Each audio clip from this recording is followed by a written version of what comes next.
compte rendu de la PV Suki que je viens de faire à l'instant. Donc une dame très sympathique qui vit donc près de Paris dans une très grande maison. Donc on a fait le tour de la maison. Donc les chiens ont accès qu'au bas de la maison parce que ils sont tous handicapés. Il y a un tripathe, voilà, il y a des chiens qui sont dysplasiques. Enfin voilà, il y a pas mal de. Donc l'étage n'est pas accessible. Il y a 5 chambres en haut, mais voilà, ils y vont pas du tout.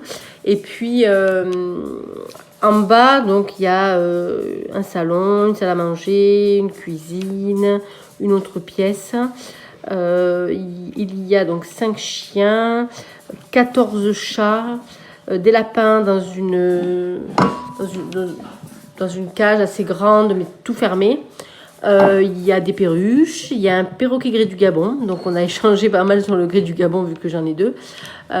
Voilà, ça aussi.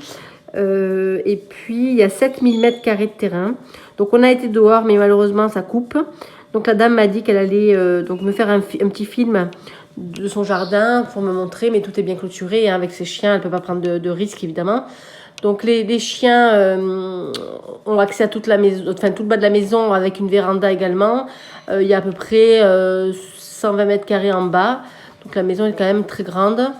Ils ont accès à l'extérieur. Alors comme elle me disait au début, quand les chiens arrivent, ils sortent en laisse. Elle les sort, elle les surveille. De toute façon, ils font tous du télétravail. Alors à des jours différents. Mais il y a toujours quelqu'un, 7 jours sur 7 à la maison. Voilà, aucun chien n'est seul à part quand ils vont faire des courses. Alors elle me disait c'est vrai que ça pose aussi problème parce que finalement comme la présence est maximum, et ben du coup c'est vrai que les chiens sont rarement seuls. Donc voilà. Donc elle disait que des fois voilà c'était bien, mais d'un autre côté bon, mais bon après sinon ils restent seuls quand il y a les courses ou d'autres activités. Mais ils sont quand même très souvent à la maison avec leurs animaux parce qu'il y en a quand même pas mal à s'occuper. Tous les chiens ont un handicap. Borgne, tripathe, voilà, ils ont tous quelque chose, à part un seul. La dame me dit que voilà, pour elle, c'était vraiment ça le sauvetage. Elle prenait les chiens que les gens ne voulaient pas. Et elle en a adopté 3 qui ne partaient pas de l'association parce que voilà, ils étaient handicapés. Donc elle a dit qu'elle les prenait. Et voilà, Suki, c'est ça aussi, c'est le fait qu'elle soit tripathe. Et puis, donc on a parlé du budget parce que forcément, avec autant d'animaux handicapés, ça donne des frais. Il y en a un qui a subi 5 opérations. Enfin voilà, ça coûte de l'argent. Donc elle me disait qu'elle avait un budget annuel de 10 000 € pour tout soigner ces animaux et qui sont tous soignés, nourris, etc. Et que si ils s'engagent là-dedans, c'est qu'ils ont les moyens de le faire. Voilà, c'est quand même un sacré budget.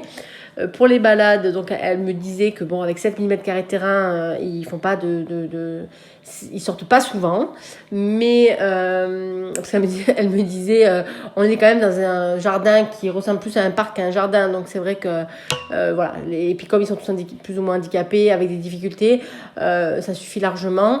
Après, quand ils sont tous à la maison, donc elle vit avec sa sœur, son mari, donc ils sont 3.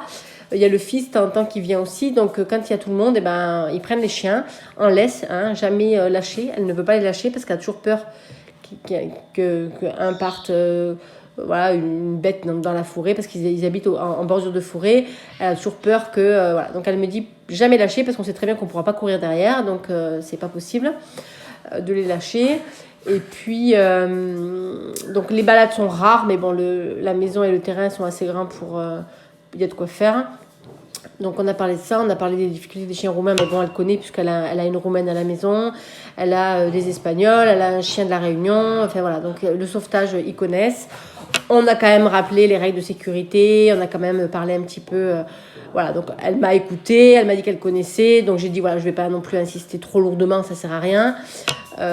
Donc c'était un échange quand même assez sympa. Le mari était là, il m'a dit bonjour, il nous a suivis pour la visite de la maison.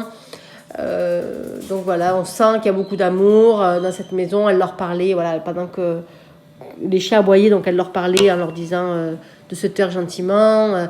Il y a des coussins partout dans les canapés, les chiens ont accès aux fauteuils. Enfin, voilà, c'est vrai qu'il y a un sacré paquet de monde à la maison. Ils s'ennuient pas du coup, hein, parce que ça fait quand même du monde. Le seul point négatif, je dirais, c'est que Suki ne sera pas testé chat. Donc on en a parlé aussi. La dame le savait, mais elle me dit, voilà, tous les chiens qui sont arrivés ont soi-disant été testés chats, mais finalement, bon, ça s'est pas trop bien passé tout le temps au début. Donc elle saura gérer. Elle m'a dit, voilà, ça devrait quand même se faire au fur et à mesure. Elle est jeune.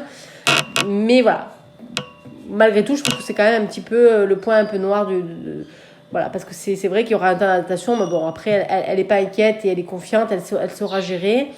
Elle m'a demandé de voir avec Gabriella au niveau du caractère, parce que tous ces chiens sont très sympas.